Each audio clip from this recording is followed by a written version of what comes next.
தேவனுக்கு மகிமை உண்டாவதாக. ஹெர்போக்குன்னுறது மருத்துவர். எளிய முறையில் நிறைய வைத்திய குறிப்புகள் நம்ம சொல்லிக்கிட்டு இருக்கோம். அந்த அடிப்படையில் நம்ம இப்போ பார்க்க போகிறது பார்த்திங்கன்னா, மருந்தில்லா மருத்துவம் அப்படிங்கிறது தான் நம்ம நிறைய சொல்லியிருக்கோம்.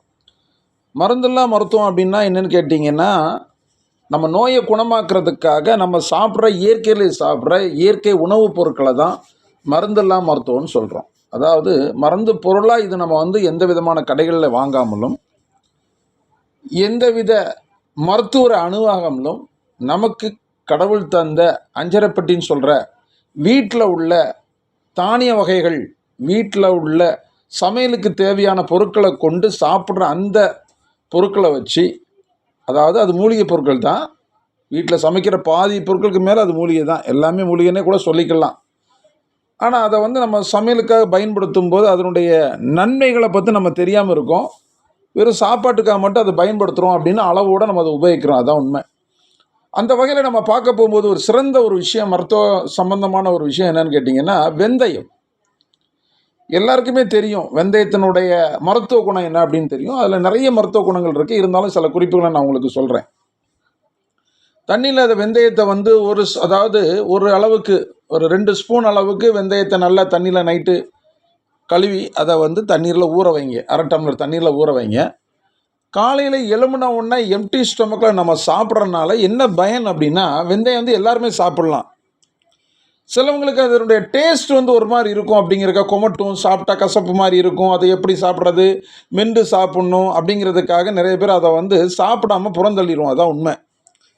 ஏன் அப்படின்னு கேட்டிங்கன்னா, அமிலங்கள் அதில் அதிகமாக இருக்கனால, அமினோ அமிலங்கள் அதில் இருக்கிறதுனால அது உங்களுக்கு என்ன விதமான பயன்பாடுகள்லாம் இருக்கும் அப்படின்னு கேட்டிங்கன்னா, உடம்புல உள்ள இன்சுலின் கம்மியாகாமல் இன்சுலினை அதிகப்படியாக சுரக்கிறதுக்கு இருக்க இன்சுலினை நிறைய கூட்டுறதுக்கான சில விஷயங்களை அது தெளிவாக செய்திடும்.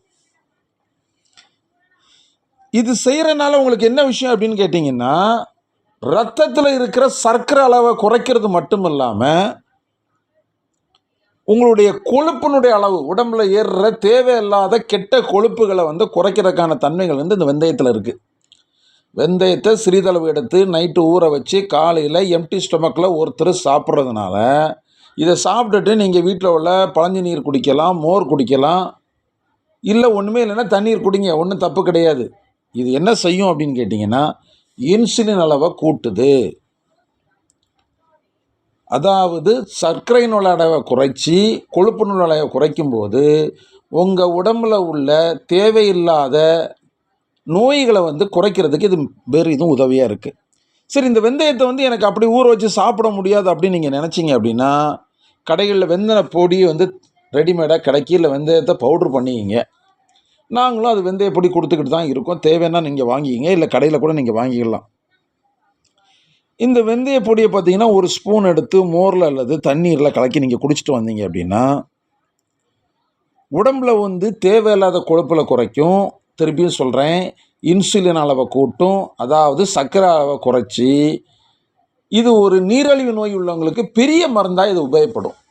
அதாவது எனக்கு சர்க்கரை வியாதி இருக்குங்க, நான் காலையில் 2 மாத்திரை, மத்தியானம் 2 மாத்திரை, நைட்டு சாப்பிட்றேன் அப்படின்னு சாப்பிட்ற எல்லாருமே, சர்க்கரையினால் எனக்கு புண்ணுகள் இருந்துட்டு புண்ணுகள் ஆற மாட்டேக்கு, சர்க்கரை அளவு என்ன தான் இன்சுலின் போட்டாலும் நார்மலுக்கு வரமாட்டேக்கு, பல வருஷமாக செய்யிட்ருக்கேன் அப்படின்னு நீங்கள் நினச்சிங்க அப்படின்னா, கண்டிப்பாக இந்த வெந்தயத்தை நீங்கள் ஒரு மருத்துவ குணம் கொண்ட இந்த வெந்தயத்தை ஒரு உணவுப் பொருளாக எடுத்தாலும் சரி தான், மருந்தாக எடுத்தாலும் சரி தான், டெய்லி தினசரி நைட்டு தூங்கும்போது அதை ஊற வச்சு காலை எழும்பி சாப்பிடுங்க.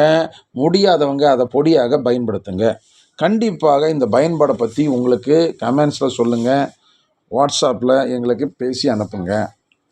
உங்களுடைய நண்பர்களுக்கு இதை நீங்கள் ஷேர் பண்ணி சப்ஸ்கிரைப் பண்ணுறனால அவங்களுக்கும் இது உபயோகமாக இருக்கும். மேலும் நல்ல ஒரு வீடியோவில் சந்திப்போம். நன்றி, வணக்கம்.